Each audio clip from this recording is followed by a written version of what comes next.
আছে ঔষধি গুণ জানো আহক সেইসমূহনো কি কোমোৰা নিয়মীয়াকৈ বহুমূত্ৰ ৰোগীয়ে খাব পাৰে উচ্চ ৰক্তচাপ হ্ৰাস কৰাটো কোমোৰাৰ অৰিহণা আছে কোমোৰাই কোষ্ঠকাঠিন্য দূৰ কৰাটো বিশেষভাৱে সহায় কৰে ওজন হ্ৰাস কৰা হজম শক্তি প্ৰদান কৰা হৃদযন্ত্ৰৰ সমস্যাসমূহ দূৰ কৰাটো কোমোৰাৰ অপৰিহাৰ্য অৱদান আছে সাইনাচাইটিছ এজমা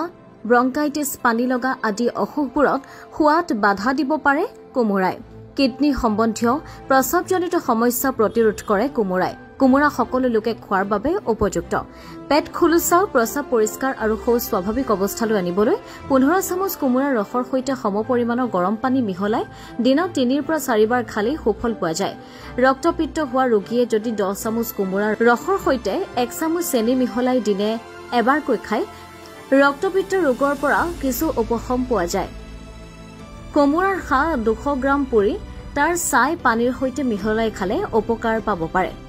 কোমোৰা গুটিয়ে কৃমি নাশ কৰিব পাৰে কোনো লোকৰ অৰুচি মূৰ্ছা মৃগী ৰোগ পাথৰ ৰোগ স্মৰণ শক্তি হ্ৰাস স্নায়ু দুৰ্বলতা আদি ৰোগত কোমোৰাক পথ্যৰূপে ব্যৱহাৰ কৰিলে সুফল পোৱা যায়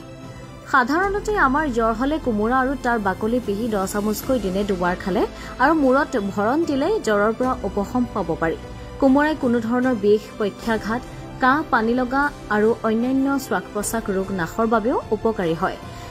কোনো লোকে কীটনাশক ৰাসায়নিক ঔষধ প্ৰয়োগ কৰা শাকপাচলি খায় বা মদ্যপান কৰি বিষক্ৰিয়া হলে কোমোৰাৰ একাপ ৰস খোৱালে এই বিষক্ৰিয়াৰ পৰা উপশম পাব পাৰি গতিকে এনেদৰে কোমোৰাৰ অলেখ গুণ আছে যিসমূহ গুণে আপোনাৰ শৰীৰৰ বিভিন্ন সমস্যাৰ পৰা আপোনাক মুক্তি দিব পাৰিব